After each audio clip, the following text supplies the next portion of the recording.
Hi ಎಲ್ರಿಗೂ ನಮಸ್ಕಾರ.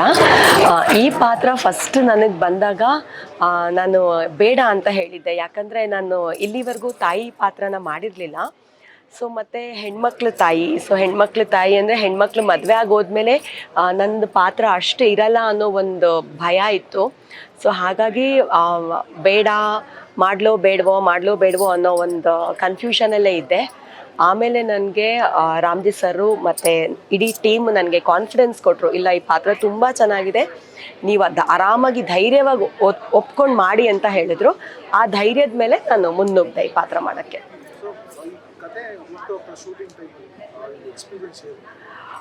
Experience ಅಂತೂ ತುಂಬ ಚೆನ್ನಾಗಿರುತ್ತೆ. ನನಗೆ ಒಂದೊಂದು ಸಲ ಒಂದೊಂದು ಸೀನ್ ನೋಡಿದಾಗ ತುಂಬ ಕನ್ಫ್ಯೂಸ್ ಆಗುತ್ತೆ, ಇದು ಯಾವ ಥರ ಆ್ಯಕ್ಟ್ ಮಾಡಬೇಕು.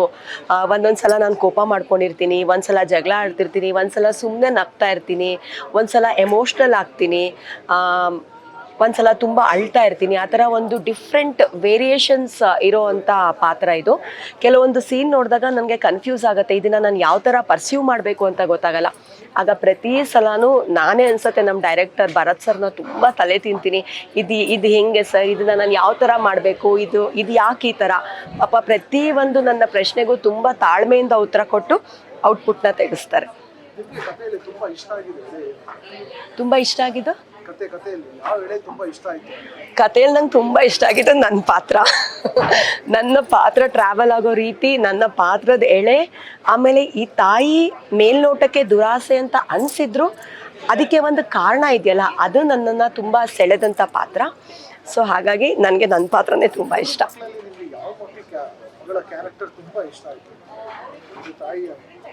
ತಾಯಿಯಾಗಿ ನಿಮ್ಗೆ ಗೊತ್ತಲ್ವಾ, ತಾಯಿ ಭೇದ ಭಾವ ಇರಲ್ಲ. ಎರಡು ಕಣ್ಣಲ್ಲಿ ಯಾವ ಕಣ್ಣು ಇಷ್ಟ ಅಂದರೆ ಆ ಥರ ಮೂರೂ ಮಕ್ಕಳು ನನಗಿಷ್ಟ. ಬಟ್ ಈ ಕತೆ ಟ್ರಾವೆಲಿಂಗ್ ಹಂತದಲ್ಲಿ ದೊಡ್ಡ ಮಗಳು ಮಾತ್ರ ನನ್ನ ಮಾತು ಕೇಳ್ತಿದ್ದಾಳೆ. ಎರಡನೇ ಮಗಳಿಗೆ ಗೊತ್ತು ನಾನು ಯಾಕೆ ಆ ಥರ ಮಾಡ್ತಾ ಇದ್ದೀನಿ ಅಂತ. ಮೂರನೇ ಮಗಳು ಇನ್ನು ಹುಡುಗಾಟದ ಸ್ವಭಾವ, ಸ್ವಲ್ಪ ಅವಳಿಗೂ ಒಂಚೂರು ಮೆಚುರಿಟಿ ಬಂದಮೇಲೆ ಅವ್ರ ತಾಯಿ ಯಾಕೆ ಈ ರೀತಿ ಮಾಡ್ತಿದ್ದಾಳೆ ಅನ್ನೋದು ಅವ್ರಿಗೆ ಅರ್ಥ ಆಗುತ್ತೆ.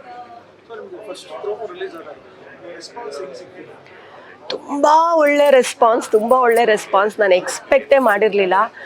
ನಾನು ನಿಮ್ಗೆ ಹೇಳ್ದಂಗೆ ನನ್ನ ಪಾತ್ರ ಒಪ್ಕೋಬೇಕಾದ್ರೇನು ಈ ಥರದ್ದು ಒಂದು ನನಗೆ ಅಂತ ಒಂದು ಪ್ರೋಮೋ ಇರುತ್ತೆ, ಅದರಲ್ಲಿ ನಾನು ಇರ್ತೀನಿ, ಸೊ ಇಷ್ಟು ಇಂಪಾರ್ಟೆನ್ಸ್ ಇರುತ್ತೆ ಅನ್ನೋ ಯಾವ ಐಡಿಯಾನೂ ಇರಲಿಲ್ಲ. ಇದೆಲ್ಲ ದೇವ್ರ ಕೃಪೆ.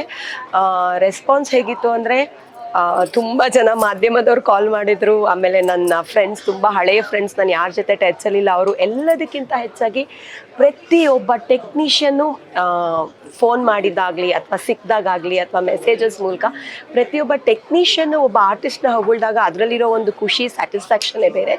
ಸೊ ಅದು ನನಗಾಯಿತು ಆ ಪ್ರೋಮೋಯಿಂದ.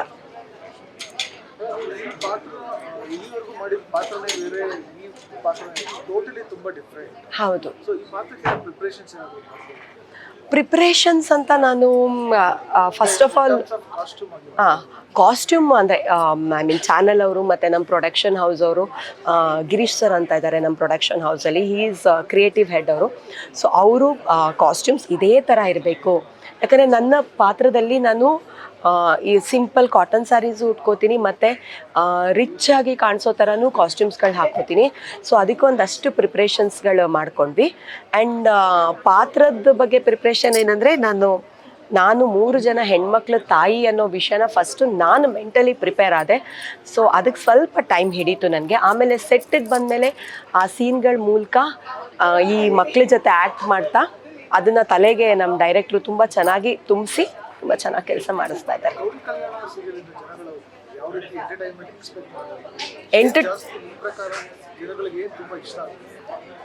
ನನ್ನ ಪ್ರಕಾರ ನಾನು ಅನ್ಕೋತೀನಿ, ನನಗೆ ಗೊತ್ತಿಲ್ಲ, ನಾನು ಹೇಳ್ದಂಗೆ ನನ್ನ ಪಾತ್ರ ತುಂಬ ವೇರಿಯೇಷನ್ಸ್ ಇದೆ, ಅದು ಇಷ್ಟ ಆಗುತ್ತೆ. ಆಮೇಲೆ ಒಂದು ಎಮೋಷ್ನಲ್ ಟಚ್ ಇದೆ, ತುಂಬ ಒಂದು ಯಾಕೆ ಈ ಥರ ಆದ್ಲು ಅನ್ನೋದೊಂದು ಕತೆ ಭಾಳ ಇಷ್ಟ ಆಗುತ್ತೆ.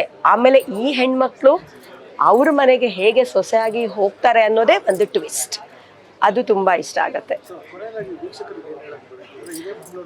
ಓಕೆ, ಇದೇ 27ನೇ ತಾರೀಕು ಮಂಗಳವಾರದಿಂದ ರಾತ್ರಿ 8 ಗಂಟೆಗೆ ನಮ್ಮ ಗೌರಿ ಕಲ್ಯಾಣ ನಿಮ್ಮ ನೆಚ್ಚಿನ ಕಲರ್ಸ್ ವಾಹಿನಿಯಲ್ಲಿ ಬರ್ತಾ ಇದೆ. ಸೊ ಖಂಡಿತವಾಗ್ಲೂ ಯಾರಿಗೂ ನಾವು ನಿರಾಸೆ ಮಾಡಲ್ಲ. ನಾನು ಭಾಳ ವರ್ಷಗಳಾದಮೇಲೆ ಈ ಟಿ ವಿಯಲ್ಲಿ ಆ್ಯಕ್ಟ್ ಮಾಡ್ತಾ ಇದ್ದೆ. ಸೊ ಈ ಟಿ ವಿ ಕಲರ್ಸ್ ಆದಮೇಲೆ ಇದು ನನ್ನ ಫಸ್ಟ್ ಪ್ರಾಜೆಕ್ಟ್. ಸೊ ನನ್ನ ಲೈಫ್ ಒಂದು ಮೊನೋಟೋನ್ ಆಗಿತ್ತು, ನನ್ನ ಲೈಫಲ್ಲೂ ಬಣ್ಣಗಳು ತುಂಬಿದ್ದಾರೆ ಕಲರ್ಸ್ ಚಾನಲ್ ಅವರು. ಅದೇ ರೀತಿ ನಿಮಗೂ ಎಲ್ರಿಗೂ ಅದೇ ರೀತಿ ಆಗಲಿ ಅಂತ ನಾನು ಆಶಿಸ್ತೀನಿ. ದಯವಿಟ್ಟು ನಮ್ಮ ಧಾರಾವಾಹಿನ ನೋಡೋದನ್ನ ಮರಿಬೇಡಿ. Definitely you will not be disappointed. Thank you so much.